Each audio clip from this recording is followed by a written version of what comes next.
On the line right now, as promised, we've got Art, aka Acclimate, who's going to be supporting Merzbow tomorrow at the Ducks. Good morning.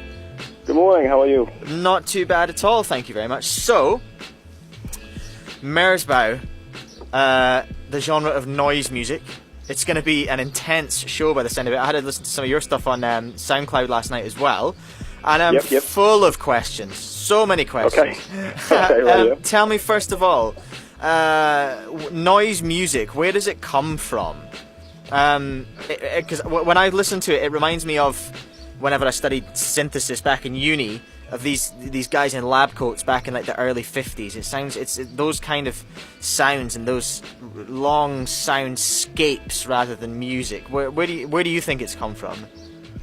Well, originally in the early 1900s, you had the Italian Futurist movement, and they were interested in art, and they thought that everything that they were seeing that had to do with art, nothing was new anymore. Everything was basically a regurgitation. It was the same thing over and over. It was another nude, another right angle, etc. Uh-huh.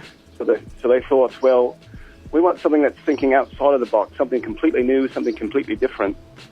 So, of course, this went over and transitioned to music as well. They wanted to hear something new and different. So instead of using, say, your conventional instruments like your piano or a cello or a violin or whatever it might be, why couldn't you use a pipe or a pot or something else that it still provides a sound, but maybe not necessarily music that everyone's used to, but certainly outside of the square?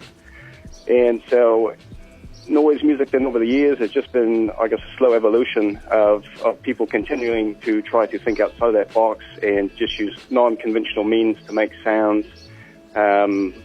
And just try to do something different that not necessarily mainstream, but certainly a bit more innovative than other people are doing. Yeah, for sure.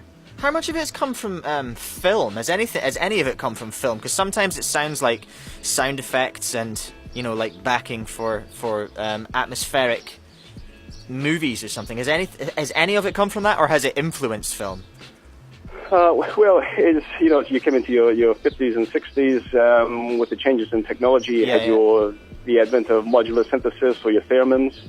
So again, people using these devices to make sound, and so I suppose they kind of cross over into each other. A lot of your earlier noise music often used samples from old sci-fi movies. I'm guilty of doing that as well. Bringing in science fiction definitely, it figures into it somewhat. Because it's that forward thinking. Okay. Yeah, it's lots of futurist think. Well, exactly. The in the 1900s, the futurists. It's still, that's the theme that's still with it, isn't it? It's looking to the future. It's almost forcing the future to happen now in terms of sound. Yeah, definitely. There's a little part of me that will always be a music teacher. And it's going to force me to ask the question, is noise music an oxymoron? Is music noise and is noise music? I suppose it depends on the person creating it and on the listener there. Of course it does, yeah. People that create noise music don't necessarily hear it as noise. Merzbow, for instance, has said he finds pop music to be noise and unbearable. So it's definitely, it's in the eye of the beholder. I think we more shape sounds, and we're interested in what we can do, and by manipulating, sound and waveform or affecting things. But certainly not for everyone, but we find it interesting, or we wouldn't do it. Yeah, of course. Yeah, beauty is in the eye of the beholder, as you said. When you're playing live, is any song exactly the same twice, or is it a huge part of this music and this performance? What's the word that's just escaped me just now? Improvisation. How much of it's improv, and how much of it is planned when you're performing live? Most noise music is improv, from my experiences. Some of it's rehearsed, some of it's planned. Like for instance, with what I'll be doing this evening, I've got a video wall that we'll be playing, and I'll be improvising, probably 50 to 70% of what I'm doing, but it will be sounds and music to coincide with the images that are being projected, so it'll be almost more like a film score.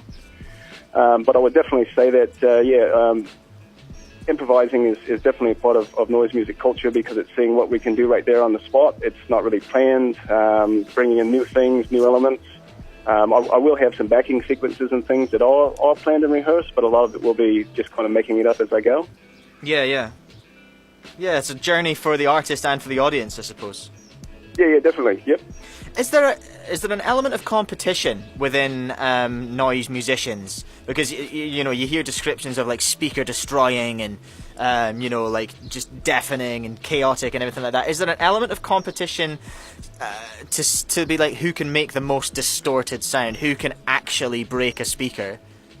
I think for some people it probably is that. It can I be the loudest? Can I be the most aggressive, the rawest? With me particularly, I try to take the listener on the journey. I hate to hear something, for instance, say some noise band where it's just static and feedback, but it's not progressing. It just keeps you in that same place. I try to move the sound so you actually, like you said before, we're going on a journey. We're starting at A and then we're going to B, then around to C, and so on and so on. Yeah. But yeah, I would say that's definitely for some people that's quite important. For me, not so much. To me, it's more about the journey. If someone wants to be louder, yeah, it's fine. I don't have a problem with that. But if the audience is with me on this odyssey, then that's what I'm after. Yeah. Now you touched on something there that reminded me of something that Merzbow said from reading something about him yesterday.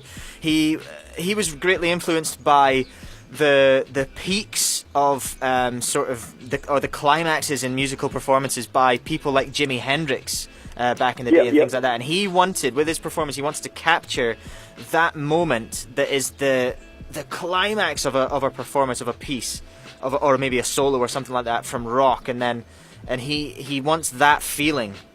He wants to portray that feeling over a time and take people on a journey that's always at the top. Is that something that you can relate to or do yourself as well? Yep. I mean, you're trying for a lot of people with this type of music. It's more about a release of maybe emotions or energy or aggression and getting it all out there. Yeah. So certainly trying to complement those like you said, those crescendos and those high points, those really intense moments. So for some people, it's quite therapeutic. I'll do a bit of a soundscape, and then I'll bring in those harsh elements. So you're definitely bringing in those pieces to create an impact with the listener. Yeah. If we can get technical for a second. Merzbow says he's on this tour. He's avoiding using the laptop, and he's trying to keep it all. He's trying to stick with the analog gear. Yep. What are you using? What do you take on tour with you? What instruments? I used to do analog as well, so a lot of samplers, synthesizers, things like this. Yeah. But now it's especially with the new restrictions on weight and things for traveling. Of course. It's quite difficult to take these big bulky items. They are not so portable. Oftentimes not, no, and rather weighty. Like Merzbow, for instance, he'll have several pedals, but you get 10 or 20 of those together, and the weight starts to become quite heavy. Yeah. So for me, I'll be guilty. I will have a laptop there, but I'll have a smaller keyboard controller, so I'll have several samples and soft synth programs loaded, and I'll be tweaking those sounds as we go. Yeah. Also, a bit of tweaking effects and things on the mixer, and then I've got a couple of smaller like Chaos Korg effects pads. Oh yeah, that I'll be using as well, and then for the imagery, I've got a visual sampler which I'll be firing off. A lot of that stuff is done via MIDI. A visual sampler? I've never used one of those. It's blowing my mind. Even the very concept sounds hugely complicated. Okay, well, hopefully you'll come down tonight and you'll see it, and it'll be a series of images and short bits of animation and film and things. And again, these are triggered by different things I'm doing with my controller keyboard. Wow, it's going to be a show not to be missed tonight. It's going to be something that you've never seen before, anyway. So finally, Merzbow, he's as well as being a pioneer in the genre, I suppose, he's a clever boy as well. He's done a lot of writing on various topics that he's passionate about. And you have a secret double life as well as a Westpac rescue helicopter pilot. Yeah, so I guess it just shows that just because we're into this type of music or this genre, we're not. I guess we're not all introverts and in the dark corner somewhere. A lot of us are or rather intelligent or highly successful. Like I said, Merzbow's got books. I'm doing things that are quite beneficial to society. So so you can't really lump us into a category as just the weirdos over in the corner there. Yeah, you're not quite the bedroom musicians, eh? Yeah. Cool. Acclimate, thank you very much. If you listeners would like to win, I've got 2 double passes to the show tonight down at Ducks Live. It's going to be incredible. I'm going to keep it super simple. Where is Merzbow from? Just text me that. If you wanna go, text me where Merzbow is from. 021 RDU 985. First 2 in, you can have 2 double passes to go and see these guys tonight. I might play one of your tunes very briefly. Oh yeah, brilliant. What about Dreams Out of Focus? How's that sound? Okay, yep, that's an older piece. We've progressed a lot since then, but yep, no, definitely. Okay, let's do that. Some classic Acclimate. You're listening to Morning Glory. Alright, thank you very much for speaking to us this morning. Go and enjoy your flight. Take it easy. We'll see you tonight, hopefully. Yeah. See ya. Cheers now. Okay. There we go. You're listening to Morning Glory here on RDU 98.5 FM. Just to give you a little taster of Acclimate, this is Dreams Out of Focus. 021 RDU 985. Where is Merzbow from? He's the guy headlining tonight. First correct answer's in. Get 2 double passes. This is RDU.